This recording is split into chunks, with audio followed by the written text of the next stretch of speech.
I'm showcasing the new Mythic element Infinity completely maxed out to give you a good idea if you should go for this element or not. Is it worth it? Is it strong? In my last one, I did this when I had all the moves. Now I want to show it at its maximum potential.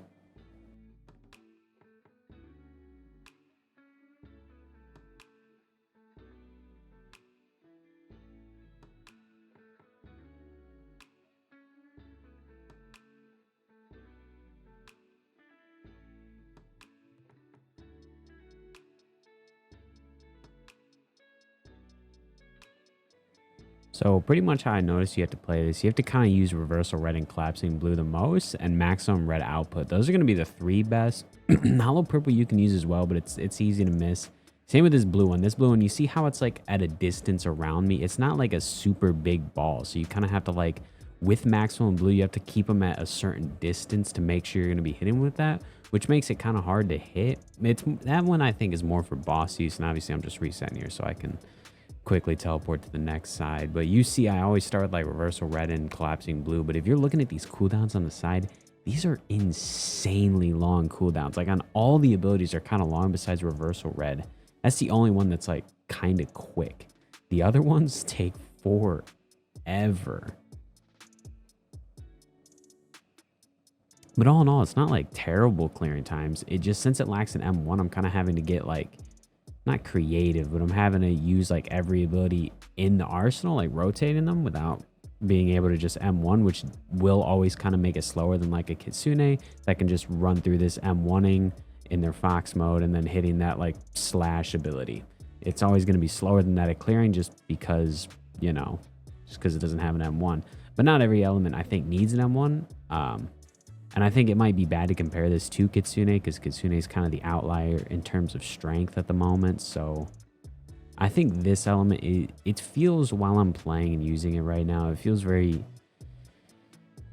balanced. It doesn't feel too strong in regards to mythics. Like obviously if you're comparing to legendaries or epics, even corrupted, it's still way better than any of those. So I only really compare mythics to mythics, and this feels about balance. This feels pretty close to Krampus, maybe a little worse. I think Krampus is pretty average. This is definitely better than Galaxy. It's not like awful. It's just it really gets pulled crazy far back by its cooldown times. It's got insane burst damage though. You can see like the numbers I'm putting up are like 40,000 per hit. Yeah, like 41 right there. Those are really good numbers, but it takes forever for them to come back. And you might think those big numbers are going to be really good for the boss damage. You'll see here later on that it's not all that good for boss damage because of the long cooldowns.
So yeah, each ability hits like a truck, but it's got slower cooldowns and no M1, so that hurts it a bit, especially like when it comes to its clearing speeds. Not having an M1, comparing this thing to like Kit or Krampus or Phantom, really does slow it down significantly.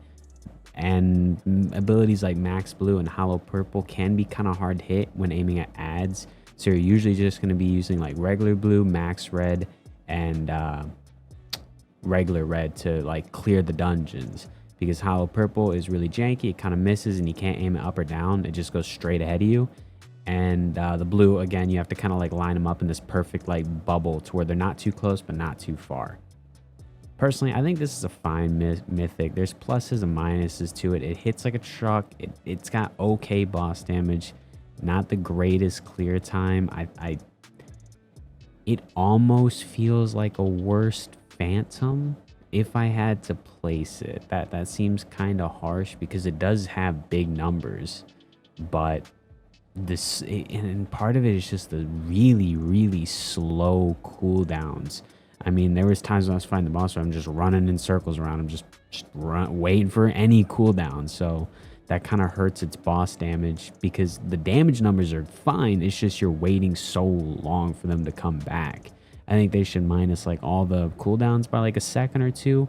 That way it just feels a little better and it's a little better against bosses, because right now I don't see this one being all that good.